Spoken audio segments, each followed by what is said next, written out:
You didn't notice, did you? You didn't notice when you pretended to be asleep in the car just to have your mother carry you up to bed for the last time. You didn't notice when you ran to the door and yelled "Daddy's home" after work and he picked you up and spun you around for the last time. You didn't notice when the rain washed away your chalk drawings on the sidewalk and you never went back out there to color hopscotch again. You didn't notice that when you dried off after you danced in the rain and jumped in the puddles, you started caring about makeup and hair getting ruined and you never went back out. You didn't notice that you hung up those plastic play phones and never opened it again. You had a real one now and it was not a toy but an addiction. You didn't notice that you put on your shoes after playing in the ball pits and you never took them off again. You didn't notice when you ate ice cream for the last time without counting calories in your head. You didn't notice when you had your last fight with your sister about who got the passenger seat before you started arguing about who got to drive the car. You didn't notice when you stopped believing in Santa Claus as the magic of Christmas was replaced with material wish lists. You didn't notice when you stopped believing in a monster that lived under your bed as it started to come out in the reflection of your mirror. You didn't notice when you went to field day for the last time, when you got your last participation trophy, when you kicked your brother's seat during a road trip for the last time,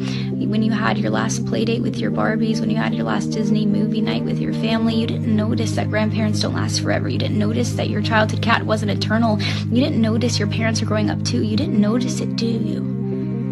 You didn't notice that you grew up, but you notice it now, don't you? You notice it every time you look in the mirror and you were shocked because your reflection doesn't look familiar. You look older, you look tired, you look like it's been centuries since you let your imagination run wild. You look like you don't even remember what it's like to be a child, and you notice that every time you look back at pictures and you notice how you were at the age that little you was always wishing for, and you notice how you never thought you would make it this far. Adulthood was as fantasy as the games you would play, but here you are, and you notice it now, don't you? The time goes by too fast.